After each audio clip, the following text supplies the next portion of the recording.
তোমাদের সংগ্রহ ভোগ করিবে, তুমি ধন্য হইবে ও তোমার মঙ্গল হইবে। হালেলুয়া।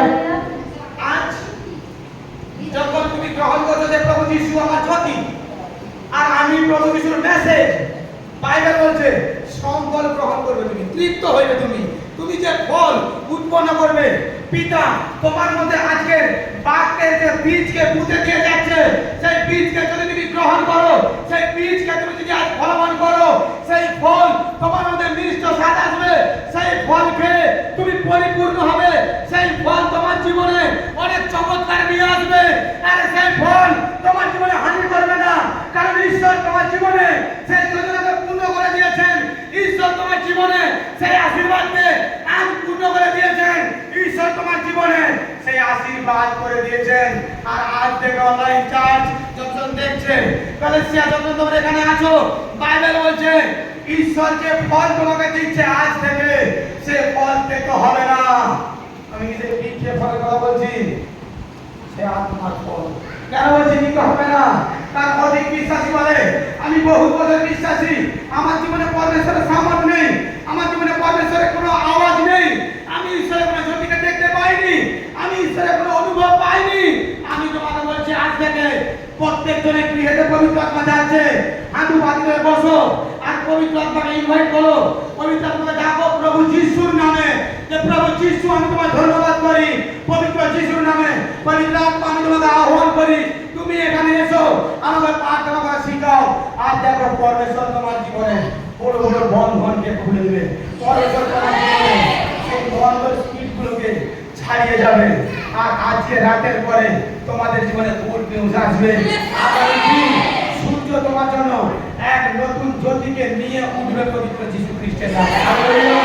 কারণ তুমি সেই ঈশ্বরের আরাধনা করতেছো, তোমার মধ্যে সেই ঈশ্বরের আত্মা এসেছে, সেই ঈশ্বর চায় তোমাকে সর্বক্ষণ বাউন্ডারির মধ্যে রাখতে, সেই ঈশ্বর চায় তোমার মধ্যে ফল উৎপন্ন করতে।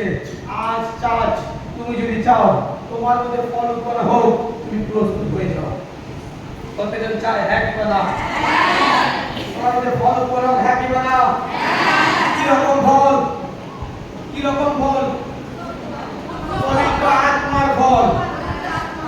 পবিত্র আত্মার ফল যখন আসে কারণ পরোয়া করে না। পবিত্র আত্মা ফলের টেস্ট আলাদা, শান্তি আলাদা, সুখ আলাদা।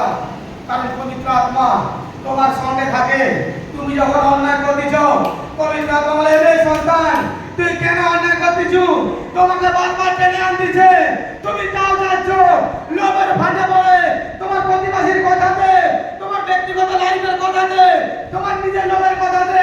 কিন্তু পবিত্র আত্মা বলছে আরে যাস না, আরে মন্দ আছে, যাস না, তোর ক্ষতি হবে, আরে যাস না, পিছিয়ে আয়। কিন্তু আজ তোমার আত্মা শুনেনি, তোমার আত্মা চলে যাচ্ছে আর কাটাতে দিয়ে বলছে প্রভু তুমি তো আমার সঙ্গে আছো। আজ আমি কেন কাটাই বলছি, কিন্তু আত্মা তার সাথে যাও, আত্মার কথা শুনো। আত্মা তোমাকে আগেই সতর্ক করে দিবে, আত্মা তোমাকে আগেই সচেতন করে দিবে, আত্মা তোমাকে আগেই জানিয়ে দিবে কোথায় মন্দ আছে, কোথায় ভালো আছে। আত্মা তোমাকে দেখিয়ে দেবে, আত্মা তোমাকে পালন করবে। এটা করিস না, আত্মা যার হোক মুখ দিয়ে তোমার সঙ্গে কথা বলে যাবে। ভয় বাইবেলের বাক্য দিয়ে, নয়তো তোমার যাজকের মুখ দিয়ে, হতে পারে কোনো শিশু সন্তানের মুখ দিয়ে তোমার সঙ্গে কথা বলে যাবে। তাই পবিত্র আত্মা কথা শুনো, কি পবিত্র আত্মা আমাকে কি জানাচ্ছে, পবিত্র আত্মা শুভ ফল আমাকে কিভাবে পেতে সাহায্য করতেছে। পবিত্র আত্মার কথা শুনো। পবিত্র আত্মা কি জোরে জোরে কথা বলে? না, পবিত্র আত্মা আস্তে আস্তে কথা বলে। হালেলুয়া। পবিত্র আত্মা তোমার দর্শনে কথা বলে। হালেলুয়া। পবিত্র আত্মা তোমার যাজকের মধ্যে দিয়ে কথা বলে। হালেলুয়া। একাধিক ব্যক্তি সাক্ষী দেয় কি আমি যাজককে দেখেছি, আমাকে দেখেছে দর্শনে, আমি নয় পবিত্র আত্মা। কারণ আত্মার একটা রূপ দরকার, আসে যাচ্ছে সেইভাবে আত্মা তোমাদের কাছে সেই সচেতন বার্তা দিয়ে আসে। আত্মা তোমাদের সঙ্গে সেইভাবে থাকতে চায়। হালেলুয়া। আত্মা তোমাদেরকে জ্ঞান দিতে চায়, কিন্তু তোমরা প্র্যাকটিস করো, পরমেশ্বরের সঙ্গে কথা দাও যে পিতা যেমন পিতা আজ তোমাকে বাইবেল বচন দ্বারা আজ পিতা তোমাকে কথা দিচ্ছে, তেমন তুমিও পিতাকে কথা দাও।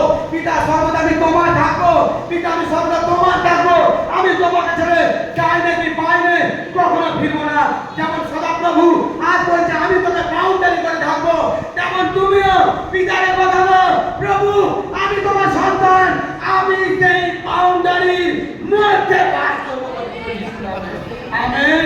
আর যে কেউ অঙ্গীকার করছে প্রভু তার জীবনে সেই চমৎকারের দরজা কাজ খুলে দিচ্ছে। আমেন।